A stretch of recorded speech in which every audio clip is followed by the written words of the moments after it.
नमस्कार. मी सौभाग्यवती वृंदा मोहन. मी माझ्या नवऱ्या मोहनला शोधायला गेलो. तुम्हाला कुठे सापडला का?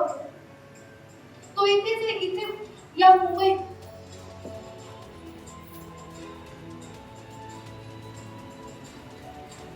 सगळ्यांना प्रश्न पडला ना, एवढ्या मोठ्या मुंबईत मी मोहनला कुठे शोधणार? असेल मुंबई मोठी, पण त्याहून मोठं काय माहिती? एका सौभाग्यवतीची जिद्द. सौभाग्यवतीच्या कपाळावरचं एक कुंकू आणि गळ्यातले हे मंगळसूत्र तिला कधीच संकटासमोर हरायला नाही, संकटाशी लढायला शिकवलं. हा प्रवास फक्त मोहनला शोधण्याचा नाही, हा एका सौभाग्यवतीचं सौभाग्य रक्षण.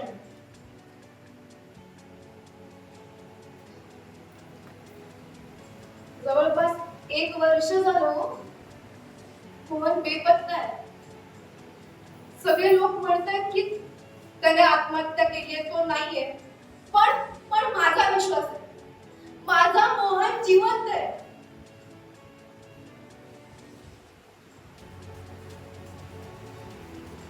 दादा दादा माझा नवरा मोहन, तुम्ही बघितला याला?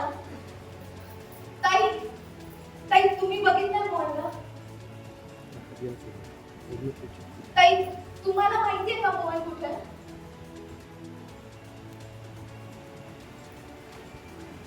माझी तुमच्या सगळ्या पत्रकार मित्रमैत्रिणींना एकच विनंती आहे, मी सापडे घालते इथे. मला माझ्या मोहनला शोधण्यासाठी मदत करा प्लीज.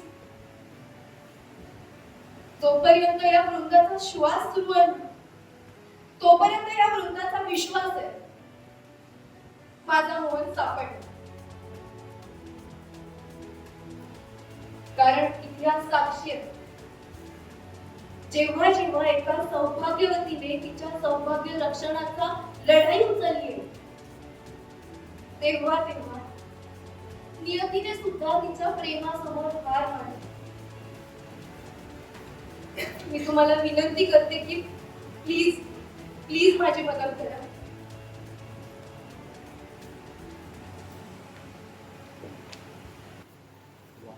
नमस्कार. प्रोमो बघितला, सगळ्यांनीच बघितला. मला काय वाटलं प्रोमो? सगळ्यांना कसा वाटला प्रोमो? आवाज नाही येते, आवाज नाही येते. हा बरं. तर तसंच हा काय थरारक प्रवास आहे. एका सामान्य स्त्रीचा, ही एका फॅमिली बरोबर, एका कुटुंबाबरोबर छोट्याशा गावात राहते आणि सुखी चांगलं जीवन सुरू असताना अचानक संकटाची चाहूल लागते. तिचा नवरा निघून जातो आणि अख्खं जग तिला काही समजवत आहे, बाबा तुझा नवरा गेलाय, नवरा गेलाय, पण ती मान्य करायला तयार नाही. साधी गावातली मुलगी ती आपल्या नवऱ्याला शोधायला, त्याचं काय झालंय असंख्य प्रश्न घेऊन या मुंबईत येते आणि या मुंबईमध्ये तिचा एक थरारक प्रवास सुरू होतो आणि ती या पात्रांना भेटते आणि मग नंतर काय काय गोष्टी उलगडत जातात आणि हे काय म्हणतो मी, सत्यवान आणि सावित्री. जसं सावित्रीला माहिती होतं की आपले प्राण यमाकडनं परत आणले, पण इकडे या सावित्रीला माहितीच नाहीये की यम कोण आहे. तर ती त्या यमाच्या शोधात, आपल्या नवऱ्याच्या शोधात आलेली आहे मुंबईमध्ये. आणि कसा हा प्रवास उलगडत जाणार आहे, गोष्टीतून सस्पेन्स थ्रिलर असल्यामुळे फार काही सांगता येणार नाही, पण प्रत्येक एपिसोड उत्कंठावर्धक असेल तसं त्यांनी लिहिलंय स्वप्नीलनी आणि तर ही गोष्ट अशी उलगडत जाईल. या शोची असं नाही सांगता येणार, पण मी एवढं एक नक्की सांगेन की कुठल्याही घराचा आणि कुटुंबाचा आत्मा हा स्त्री असतो. ती ते कुटुंब सांभाळते, नातं जपते, सगळ्या गोष्टी जवळ ठेवते. आता कालच वटपौर्णिमा झाली आणि सध्याच्या काळामध्ये जे काही गणित चालू आहे. त्या वातावरणामध्ये एका स्त्रीने आपल्या पतीसाठी एवढं जगणं हा या शोचा मूळ गाभा आहे. आणि अशा परिस्थितीमध्ये ज्या वेळेला एक स्त्री उंबरा ओलांडून आपल्या नवऱ्याचा हात धरून घरात, तो नवरा तिचं जग असतो, कुटुंब हे नंतर तिचं जग व्हायला सुरुवात होते. पण ज्या वेळेला लग्न करून वर्षभरात जर तो नवरा ते जग तिचं हरवलं, तर ते जग शोधण्यासाठी तिचा जो स्ट्रगल आहे त्या कोवळ्या वयात आणि अशा ठिकाणी, अशा अनोळखी शहरामध्ये, अशा अनोळखी लोकांशी होणारा तिचा स्ट्रगल, याची गंमत त्या गोष्टीची आहे. आणि तो नवरा तिला मिळणार आहे की नाही, ती तिथपर्यंत पोहोचणार आहे की नाही, आणि नेमकं घडलं काय होतं. आपण प्रोमोमध्ये पाहिलं की एक भोवऱ्यामध्ये अडकली, एक चक्रव्यूह आहे ज्यामध्ये ती अडकत जाणार. हे चक्रव्यूह नेमकं कशाचं? आपल्या प्रत्येकाच्या आयुष्यामध्ये ते चक्रव्यूह असतं, पण ते आपण भेटतो का, की हातात टाकून देतो. आणि आपली वृंदा हे ते करणार आहे का, की ती लढणार आहे शेवटपर्यंत आणि नवऱ्यापर्यंत पोहोचणार आहे का? हा सगळा हा मालिकेचा स्ट्रगल आहे. माझ्या आतापर्यंतच्या 10-15 वर्षाच्या आयुष्यामध्ये जितक्या मालिका मी केल्या, ही मालिका अत्यंत अवघड आहे. पटकथा गोष्ट ऐकली त्यावेळेला आवडली, आजीला त्यावेळेला सांगितलं गोष्ट ऐकताना मजा वाटते, अरे गंमत आहे. पण जेव्हा प्रत्यक्ष एपिसोड यायला बसलो त्यावेळेला लक्षात आलं की एवढं सोपं नाही. आणि मी ह्या जर्नीमध्ये खरं तर सन मराठीचं खरंच कौतुक करेल. टिपिकल मालिकांच्या ह्या सगळ्या जंजाळामध्ये अशा पद्धतीचा विषय घेऊन येणं खूप मोठं चॅलेंज आहे. पण त्यांनी ते घेऊन येणं आणि त्यावर सगळा फोकस करणं, कारण आमचे ज्या बैठकीमध्ये सतत ड्राफ्ट होऊन गेले आणि त्यातून त्या गोष्टीची गंमत आणखीन वाढत गेली. तर खरंच सिरियसली सांगायचं म्हणजे मजा आली आहे आणि येते यामध्ये. आणि कास्टिंग पण छान झालेलं आहे, प्रोमो छान झाले आहे. आता एपिसोड बघण्याची मला स्वतःला पण खूप उत्सुकता आहे. आणि खरंच मला एक गोष्ट सांगायची की ना, ओरिजिनल विषय आता करणं आत्ताच्या घडीला हे खूप कमी वाहिन्या रिस्क घेत आहेत. मला असं, मला कोणाचं नाव नाही घ्यायचंय, पण अशा वेळेस सन मराठी ओरिजिनल सब्जेक्ट घेऊन करते मालिका, ही खूपच महत्त्वाची गोष्ट आहे आणि ती अंडरलाईन व्हायला पाहिजे. कारण आता तो काळ राहिला नाही की काहीतरी एक विषय घ्या त्याच्यावरती झालेली आहे तीच करतायत सगळीच जण आणि म्हणजे कॉपी पेस्ट होते. पण या वाहिनीचं मला खरंच कौतुक करावं असं वाटतं. दीपक सर, ओंकार, पल्लवी आमची टीम आहे, जी आमच्या मागे सतत उभी राहिली, त्यांनी धाडसी निर्णय घेऊन अशा पद्धतीचा ओरिजिनल कॉन्टेंट करायचा डिसिजन घेतला. ही खूप महत्त्वाची गोष्ट आणि ती प्रेक्षकांनी लक्षात ठेवली असं मला वाटतं. आणि त्याची जबाबदारी लेखक, कारण मालिकेचा जीव जो आहे तो लेखकापासून सुरू होतो. तर इतके 2 छान उमदे लेखक, त्यांचा एवढा अनुभव आहे आणि त्यांनी इतकी छान ती मांडली आहे. की हा शो प्रेक्षकांना आवडेल. नक्कीच नक्कीच आवडेल, कारण की आतापर्यंत मी जेवढं ऐकतोय त्याच्याबद्दल, म्हणजे बाकीच्या मालिका तर मला माहिती नाही, पण ह्या मालिकेबद्दल नक्कीच प्रत्येकाची आतुरता आहे. कधी ही मालिका पाहायला मिळते, कधी भेटायला येते मालिकेच्या. आणि तुम्ही सगळे इतके छान पात्रांच्या माध्यमातून पोहोचणार आहात, त्याबद्दल नक्कीच शंका नाही. खरं टाळ्या जरा जोरदार झालं पाहिजे आपल्या मालिकेसाठी, सर्व पात्रांसाठी. आणि मयेकर सर, मी तुम्हाला हा प्रश्न विचारलाच होतो की मराठी टेलिव्हिजनवर प्रेक्षकांना या मालिकेत नेमकं काय नवीन आणि अनोखं पाहायला मिळणार आहे? नवीन म्हणजे खरं सांगायचं तेच की थरार आहे, पण तो म्हणजे अनफोल्ड होणाऱ्या गोष्टी आहेत त्या प्रत्येक एपिसोड टू एपिसोड खरं तर घडत जाणार. त्यामुळे मी फार डिटेलमध्ये फार सांगू शकणार नाही कारण सस्पेन्स असल्यामुळे. पण एका ते सौभाग्यवतीचा प्रवास आहे जो प्रत्येक बाईचा असतो. आता स्वप्नील म्हणाला, कुठला ना कुठला प्रवास असतो, तिच्या आयुष्यात येणारी वादळं असतात आणि ती झेलत असते. म्हणजे जन्मापासून ते मृत्यूपर्यंत वेगवेगळ्या संकटांना ती सामोरी जाते. ती स्त्री मग ती लहान मुलीपासून तो तिचा लग्न झाल्यानंतरचा प्रवास असतो. वेगवेगळी नाती तिच्या आयुष्यात येत असतात आणि त्या नात्यांमधून बऱ्याच गोष्टी तिला त्या सामोरे जावं असतं. मग मुलं होतात, मग मुलांकडनं, नवऱ्याकडनं. तर ही गोष्ट सांगताना प्रामुख्याने मला तो सौभाग्यवतीचा प्रवास आहे. ती एका चक्रव्यूहामध्ये अडकते आपल्या नवऱ्याला सोडणार आणि ती नवऱ्याला सोडवणार की नाही, मिळणार की नाही, याचा जो प्रवास आहे तो आठवड गोष्टी एपिसोड जो यांनी लिहिला आहे. नक्कीच. तर मी आता येतोय वृंदा तुझ्याकडे. पहिल्यांदाच मुख्य भूमिका. कल्पना नाही हो, तर आमचा संसार खूप छान आणि सुखाचा सुरू होता. अचानक काय झालं माहित नाही, एक दिवस अचानक घरातून निघून गेलं. मी गावात खूप शोधलं, सगळ्यांना फोन केले, मित्र मैत्रिणी, पण त्याचा काहीच पत्ता नाही. मी सागरिका एका मराठी बसमधनं आहे. बरं मगाचपासून आम्ही बघतो की ते मोहन कुठे म्हणजे मोहनचा शोध सुरू आहे, पण तो नेमका कसा दिसतो, तो कसा आहे, म्हणजे जर शोधायचं झालं तर कसं आम्ही शोधणार? नमस्कार. आता हा जो मोहन तुम्हाला दिसतो तो तुम्हाला माझ्या वृंदाच्या नजरेतून दिसतो, आणि जेव्हा तिला मोहन सापडेल, जेव्हा तिचा शोध संपेल, तेव्हा मोहन खऱ्या अर्थाने तुम्हा सगळ्यांच्या समोर येईल. त्यामुळे मला वाटतं वृंदाच्या नजरेतला मोहन साधा आहे, खरा आहे, इनोसंट आहे, ज्याचं त्याच्या वृंदावर प्रचंड प्रेम आहे, त्याच्या घरच्यांवर प्रचंड प्रेम आहे. आणि तिच्या नजरेतून मोहन हळूहळू तुम्हा सगळ्यांसमोर उलगडत जाणार आहे. मोहन नक्की कसा आहे, कारण तिचा जो शोध असणार आहे त्यात ती अनेक लोकांना भेटेल, आणि तिथे हळूहळू मोहन कसा आहे हे प्रेक्षकांना कळत जाईल. आपल्या लाडक्या सन मराठी वाहिनीवरील हा माझा दुसरा शो आहे, आणि जेव्हा सन मराठीसारखी एखादी वाहिनी आपल्याला पुन्हा एकदा काम करण्याची संधी देते, तेव्हा मला वाटतं कलाकार म्हणून आपली जबाबदारी वाढते. आधी जर आपण 100% देत असतो, तर आता 200%, 300% द्यावं हा माझा प्रयत्न आहे कलाकार म्हणून, कारण त्या वाहिनीने पुन्हा एकदा तुमच्यावर विश्वास टाकलेला असतो, आणि ते सुद्धा एका अशा मालिकेत जी फार वेगळी आहे, जी कथा खरंच फार वेगळी आहे. म्हणजे आपण जनरली प्रत्येक प्रेस कॉन्फरन्सला, प्रत्येक मालिकेच्या वेळेला म्हणतो की माझं पात्र वेगळं आहे आणि गोष्ट खूप वेगळी आहे, पण तुम्हाला प्रोमो बघून खरंच सगळ्यांना वाटत असेल की खरंच या मालिकेची गोष्ट फार वेगळी आहे, आणि अशा घाटणीचा शो आता नाहीये. त्यामुळे अशा शोचा मला भाग होण्याची संधी मिळाली, म्हणून मी लाडक्या सन मराठी वाहिनीचे मनापासून आभार मानतो. अजय सरांचे मनापासून मी आभार मानतो. मला ही गोष्ट मुद्दामून सांगावीशी वाटते.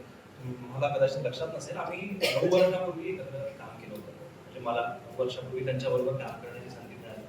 तो शो मी आधी 3 वर्ष करत होतो, आणि मग अजय सर आले होते, आणि इतका शॉर्ट रेडी होता म्हणून माझा पहिला दिवस होता. मी आलो हॉलमध्ये, कॅमेरा कुठे आहे, तर अजय सरांनी त्या हॉलमध्ये एक डायनिंग टेबल होतं, त्याच्या खाली जो एक बी सेक्शन असतो त्याच्या खालून एक ब्लॉक लावला होता, आणि 3 वर्षात मी त्या हॉलमध्ये तसा ब्लॉक लागलेला कधी बघितला नव्हता. तर मला तेव्हापासून असं होतं की मला अजय सरांबरोबर एक फ्रेश शो करायचा आहे, मला एक पहिल्यापासून त्यांच्याबरोबर काम करायचं आहे, आणि या शोच्या निमित्तानं आता ब्लॉग पडलाय. संधी मिळाली. So thank you so much. आणि नक्कीच त्या विश्वासाला तो नक्कीच खरं ठरशील. एक वेगळं पात्र अभिनयाच्या माध्यमातून पोहोचण्याची संधी मिळालेली आहे. एकदा टाळ्या जोरदार. यानंतर खरं तर कुटुंब म्हटलं तर त्याच्यामध्ये एक हेड ऑफ द फॅमिली असते, आणि ह्या कुटुंबातली हेड ऑफ द फॅमिली म्हणजे आजी, जी जानकी आजी ही सुंदर भूमिका आपल्यापर्यंत पोहोचवणार आहे. मी आपला प्रश्न म्हणतो, मालिकेतील तुमची ही भूमिका नेमकी काय आहे, आणि या भूमिकेबद्दल काय सांगाल? माझी या मालिकेतली भूमिका खूप वेगळी आहे. मी आतापर्यंत केलेल्या सगळ्या भूमिकांपेक्षा वेगळी आहे. मी एक प्रेमळ आजीचा रोल करते. मी हेड ऑफ द फॅमिली आहे, जसं त्यांनी सांगितलं. प्रेमळ आहे. माझं घर, माझं कुटुंब जोडून एकत्र आम्ही सगळ्यांनी एकत्र राहावं यासाठी धडपडणारी आजी आहे. घरातल्या सगळ्यांवर तिचा वचक आहे. तिच्या पद्धतीने ती सगळ्यांवर नजर ठेवून आहे, काळीसारखी नजर आहे तिची.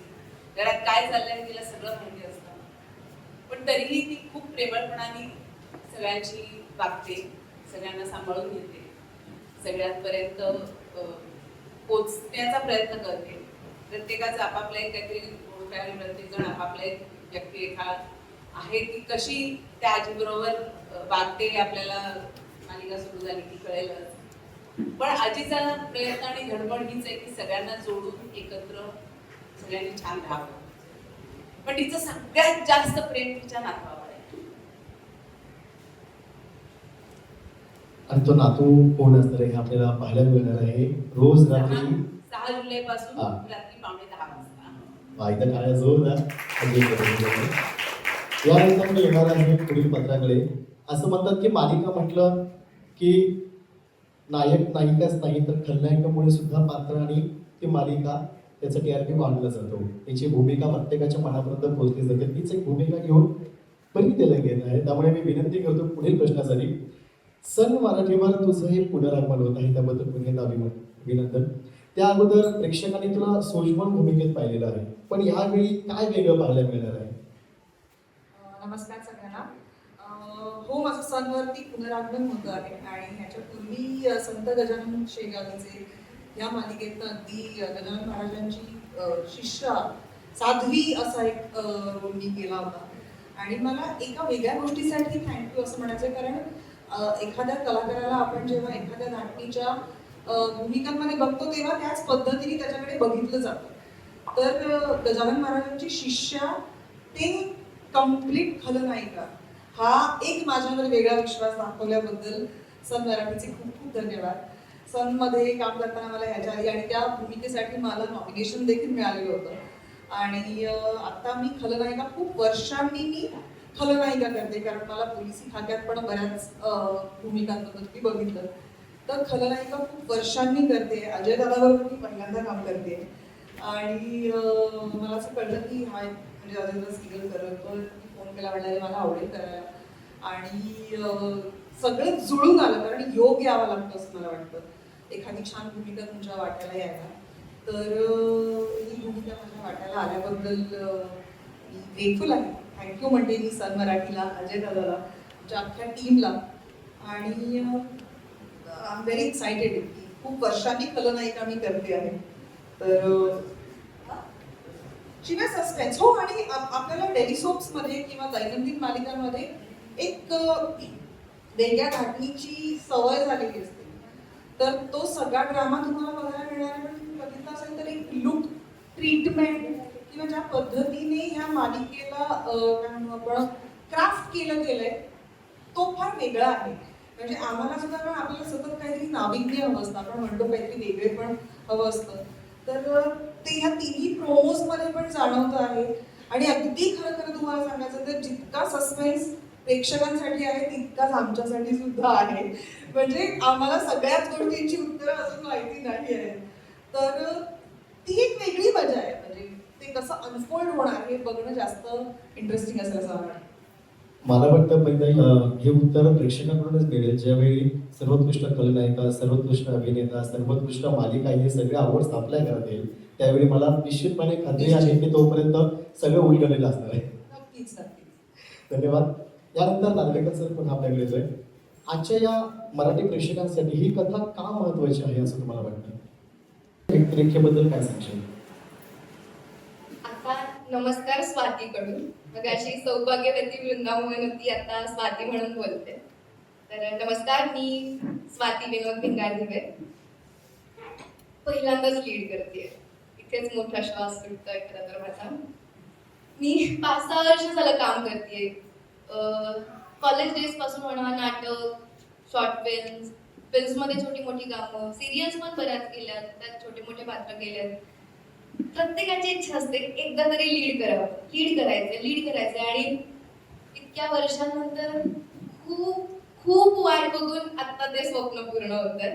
आता ते हातात आलंय तर ऑब्व्हियसली मी प्रॉमिस करते की मी ते शेवटपर्यंत छान घेऊन जाणार आहे.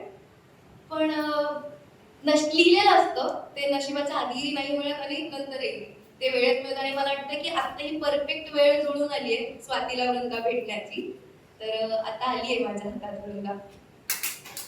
म्हणून आधी तर सन मराठीचं खूप खूप खूप थँक्यू. तिथे हेड्स पर्यंत मी अजून पोहोचू शकले नाही, पण पल्लवी मॅम, वैभव सर, ऋतुजा मॅम या सगळ्यांना थँक्यू. आणि खूप मोठं थँक्यू अजय सरांच्या पूर्ण टीमला.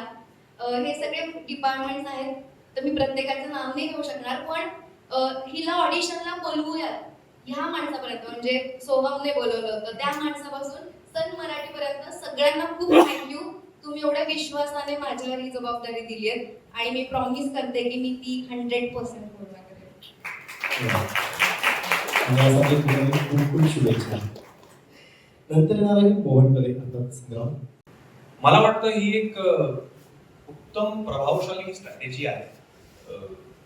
कारण वृंदा मोहनला शोधते आणि तो नाहीये याचा आभास कायम राहणं गरजेचं आहे. तर ती क्युरिओसिटी ऑडियन्समध्ये सुद्धा निर्माण होईल की कोण आहे मोहन, कुठे आहे मोहन. जर मोहनचा चेहरा आधीच दिसला लोकांना तर अच्छा हा आहे, आणि मग खूप हुशार असतात आपले प्रेक्षक, ते लगेच कॅल्क्युलेशन करायला सुरुवात करतात की अच्छा मग असं असेल मग तसं असेल. सो मोहनचा चेहरा न दाखवणं एक मला वाटतं अतिशय पॉवरफुल स्ट्रॅटेजी होती. आणि त्याचा आपल्याला त्याचे रिझल्ट आपल्याला बघायला मिळत आहेत की ऑडियन्स मधून सुद्धा ते रिव्ह्यूज येत आहेत की कोण आहे मोहन. आणि गोष्टीला त्याचा फायदा होणार आहे, त्याचा शोला फायदा होणार, कारण मग तिचं शोधणं जस्टिफाय असं वाटतं. यानंतर मी पुन्हा येतोय परी तुझ्याकडे. तुझी व्यक्तिरेखा कथानकात कोणतं नवीन वळण आणणार आहे? जसं की म्हटलं की मी खलनायिका परफॉर्म करते, तर खलनायिका म्हणून घरामध्ये प्रत्येक बाईला आपली सत्ता हवी असते, प्रत्येक बाईला हवी असते. तर मला वाटतं हे जे कुटुंब आहे, जे कुटुंब तुम्हाला प्रोमोमध्ये दिसतं, त्याच्यामध्ये जसं जानकी आजी जशी आहे, तर तिचा तिची जरब आहेच, पण कुठेतरी घरात मला माझी सत्ता हवी आहे, माझं ऐकलं पाहिजे, जे सगळ्या बायकांना हवं असतं खरं तर व्हेरी. त्याच्यामुळे ती खलनायिका, पण मला वाटतं ते माध्यम कसं आपण अवलंबतो ती सत्ता मिळवण्यासाठी, त्याच्यावरती ती नायिका किंवा खलनायिका अशी ठरते असं मला वाटतं. सो तिला सत्ता हवी आहे, तिला अटेन्शन हवं आहे, सगळ्यांनी तिचं ऐकायला हवं आहे, आणि त्याच्यासाठी तिला जे करावं लागेल ते ती करते. म्हणजे काही सीन्स मी असे केले ते 2-3 वेळा मला सांगायला हे करायचंय, हा हे करायचंय, हे करायचंय. इतकी उग्र आहे ती असं मला वाटतं, ती खूप उग्र आहे. आणि म्हणजे आता हे मला जाणवतंय की म्हणजे आपण सगळ्या पत्रकारांची गप्पा मारत असताना सुद्धा या प्रोमो बघत असताना सुद्धा सगळे फार कमी हसतात आणि एकटीच हसते. म्हणजे एक तो सस्पेन्स म्हणा किंवा तो थरार म्हणा, कुठेतरी तो वाईब जे क्रिएट होतं ना, काहीतरी गूढ आहे, काहीतरी असं आहे जे अनाकलनीय आहे. आणि जसं आता संग्राम म्हणाला तसं की ज्यावेळेला एखादी गोष्ट तुम्हाला अशी अर्धवट दाखवली जाते किंवा नाही म्हटली जाते, तेव्हा ती जाणून घ्यायची जास्त इच्छा असते. सो मला वाटतं ते जो एक ट्रिगर पॉइंट आहे तो छान वर्क झालेला आहे. बऱ्याचशा गोष्टींची उत्तरं माझ्याकडे पण नाही, त्याच्यामुळे मलाही जास्त कुतूहल आहे की हे कसं जाणार, कुठे जाणार, किंवा वृंदाबद्दल माझं काय म्हणणं असणार. त्रास तरी तिला देणार निश्चित, हे मी तुम्हाला प्रॉमिस करते ॲज अ खलनायिका म्हणून. पण तिचा एक स्वतःचा प्रवास काय आहे ते बघणं देखील मला वाटतं एक काय म्हणतात इंटरेस्टचा भाग असणार आहे. सो अशी सगळी सत्ता पाहिजे असणारी, लोभी, नवऱ्याला मॅनिप्युलेट करणारी, आपलं म्हणणं खरं करून घेण्यासाठी हट्ट करणारी, अशी एक सगळेच पत्ते आता उभे. त्या सगळ्या भावना असणार आहेत, खलनायिकेच्या सगळ्या भावना उग्र माध्यमातून असणार आहेत असं. नक्कीच. खरं तर जसं तुझ्याबद्दल, तुझ्या भूमिकेबद्दल वेगवेगळे पत्ते आहेत जे हळूहळू उभरणार, तसे प्रत्येकाच्या भूमिकेमध्ये देखील वेगवेगळे पत्ते आहेत. आणि फक्त भूमिकेतच नाही तर येणाऱ्या पुढील व्यक्तिरेखांचे सुद्धा आपल्याला वेगवेगळे पत्ते पाहायला मिळतात. त्यामुळे ही इंटरेस्टिंग स्टोरी नक्कीच आहे. त्यामुळे वाट सगळेच पाहतायत कधी 6 जुलै रात्री 9:15 वाजता आहेत आणि ही मालिका पुन्हा पाहायला सुरुवात करते. यानंतर मी येतोय पुन्हा वृंदाकडे. वृंदा ही खंबीर, जिद्दी आणि लढाऊ स्त्री आहे. तिच्याकडून प्रेक्षकांना काय शिकायला मिळेल असं तुला वाटतं? स्वाती म्हणून सांगते, मी स्वतःच वृंदाकडून खूप काही शिकते. ती खूप इन्स्पायरिंग आहे. म्हणजे जिथे अख्खं जग तिला सांगतंय की मोहन जिवंत नाहीये, तो गेलाय, तो या जगातच नाहीये, तिथे तिचा तो विश्वास, तिचं प्रेम जागं होतं. आणि ती म्हणते जिथे सगळं संपलंय तिच्यासाठी, जगासाठी, तिथून तिने नवीन प्रवास सुरू केलाय. ती एका अनोळखी शहरात त्याला शोधायला निघालीये. अख्खा जग तिच्या विरोधात आहे, सगळे तिला सांगतायत तो नाहीये, तरी तिने तो प्रवास सुरू केलाय. तिथंच तिची जिद्द आणि तिचा निश्चय कळतंय की एवढं धाडस कसं काय करू शकते एखादी स्त्री. त्यामुळे ती स्वतः माझ्यासाठी खूप इन्स्पायरिंग आहे, स्वाती म्हणून. बरं, यानंतरचा एक प्रश्न आहे मला जानकी आजींसाठी. प्रश्न असा आहे की तुम्ही इतकी वर्ष काम करताय, तर रेग्युलर मालिका आणि याच्या विरुद्ध सस्पेन्स थ्रिलर ही मालिका, यामध्ये काय फरक वाटतो? मुख्यतः ट्रीटमेंटचाच फरक वाटतो. म्हणजे प्रत्येक मालिकेमध्ये एक कुटुंब असतं, एक घरातली 4 माणसं असतात, त्यांचे आपापसातले संबंध, हितसंबंध असतात, तसेच ते वागत राहतात आणि ते आपण बघत असतो. त्याच्यात सुद्धा एक वेगळ्या प्रकारची घटकारस्थानं असतात, सर्व मालिकांमध्ये असतात ते, कुठल्याच मालिकेत नाही असं होत नाही. पण याच्यामध्ये ती ती कटकारस्थानं किंवा जे काय आहे स्टोरीमधून हळूहळू उलगडणाऱ्या गोष्टी त्या लेखकांकडनं वेगळ्या पद्धतीने मांडल्या जाणार आहेत आणि त्या वेगळ्या पद्धतीने त्याची ट्रीटमेंट असणार आहे. म्हणजे सस्पेन्स थ्रिलरमध्ये जसं तुम्हाला आता मोहन दिसत नाही, आतापर्यंत दिसला नाही कोणालाच, आणि तो कुठे आहे, कोण आहे, अशी उत्सुकता सगळ्यांमध्ये राहिली आहे अजूनपर्यंत आणि राहणार आहे, कारण तो दिसणार नाही एवढ्यात आपल्याला. तसंच प्रत्येक गोष्टीमध्ये हे असं घडलं, का बरं घडलं असेल असं प्रत्येक प्रेक्षकाला वाटावं अशी पेरणी लेखकांनी केलेली असणार त्याच्यामध्ये. तेव्हा ही आजी आहे किती गोड आहे, पण ही अशी का वागते तिच्याशी, किंवा तिच्याशी आजीचं लक्ष आहे म्हणजे काय करते आजी, किंवा आजी हे सहन कसं करते घरात चाललंय ते, असे प्रश्न नक्की प्रेक्षकांना पडतील आणि ते हळूहळू एक एक गोष्ट उलगडत जाईल. ही मुलगी आहे जी आपण बघितली प्रमोमध्ये काळे कपडे घातलेली आणि अशी, तर ती मुलगी अशी आणि सगळे सहन करतात का बरं असं नक्की वाटणार. प्रत्येक पात्राबद्दल अशी उत्सुकता वाटणार आणि ते असं का करतात असे प्रश्न पडणार प्रेक्षकांना, याची मला खात्री आहे, कारण लेखक तसं लिहिणार आहेत आणि दिग्दर्शक त्या पद्धतीने ते शूट करणार आहेत. त्यामुळे तो सस्पेन्स बनून राहणार आहे सगळ्या वेळ आणि हळूहळू हळूहळू तो उलगडत जाणार आहे. यानंतर पुढचा प्रश्न मोहन तुझ्यासाठी. संपूर्ण मुंबई ज्या मोहनला शोधत आहे त्याच्या आयुष्यात नेमकं असं काय घडलंय? मला वाटतं या प्रश्नाचं उत्तर मालिका बघता बघताच प्रेक्षकांना कळणार आहे. आणि आता जे काही आहे ते फक्त वृंदाच्या डोक्यात आहे आणि ती जास्त चांगलं उत्तर देऊ शकेल की काय झालं असेल, आणि ते शोधायसाठी मला वाटतं की काय मला हेच सांगायचं होतं की काय शिकायला मिळणार आहे वृंदाकडून. तर आपण म्हणतोय की ती जिद्दी आहे, धाडसी आहे, ती संकटांना मात करते, पण आपण जेवढं खमकं व्हायला शिकतोय वृंदाकडून तेवढंच वृंदा हे पण शिकवणार आहे की निस्वार्थी प्रेम कसं करायचं. इतकं प्रेम आहे वृंदाचं मोहनवर, इतकं प्रेम आहे की प्रत्येक जोडप्याला बघून असं वाटणार आहे मला असं व्हायचं किंवा आमचं नातं असं असायला पाहिजे. त्यामुळे वृंदाकडून सगळ्यात मोठी शिकण्याची गोष्ट की निस्वार्थी प्रेम कसं करायचं. गोष्ट काय थोडक्यात काय आम्ही काय